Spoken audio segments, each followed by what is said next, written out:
Vous avez un petit tamarin, hein, qui est nanifié, parce que c'est sa limite d'altitude et vous voyez qu'il est totalement envahi par, le psylle. Le psylle, le voilà le nouveau danger pour les tamarins des Hauts. L'arbre, implanté à La Réunion depuis plus d'1 million d'années, pourrait bientôt disparaître. Sur cette carte, voici la progression alarmante de l'insecte qui colonise de plus en plus d'espace et de plus en plus rapidement. Ces 3 chercheurs ont constaté une mortalité de 30% autour de la plaine des Sables au pied du volcan.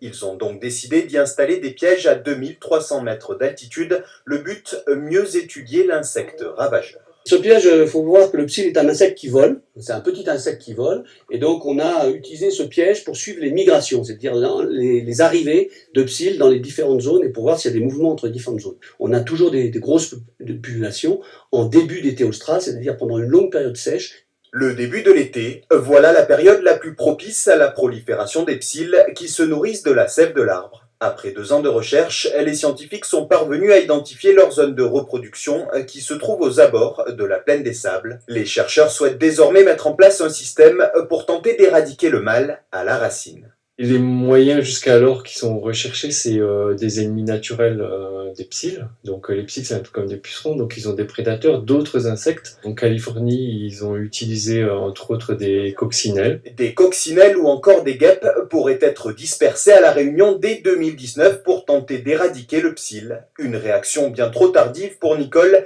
qui milite depuis 2014 pour une action rapide des pouvoirs publics. On avait signalé le phénomène au volcan en 2014. Mais il se trouve que maintenant, en 2018, les forêts des Hauts de l'Ouest sont attaquées.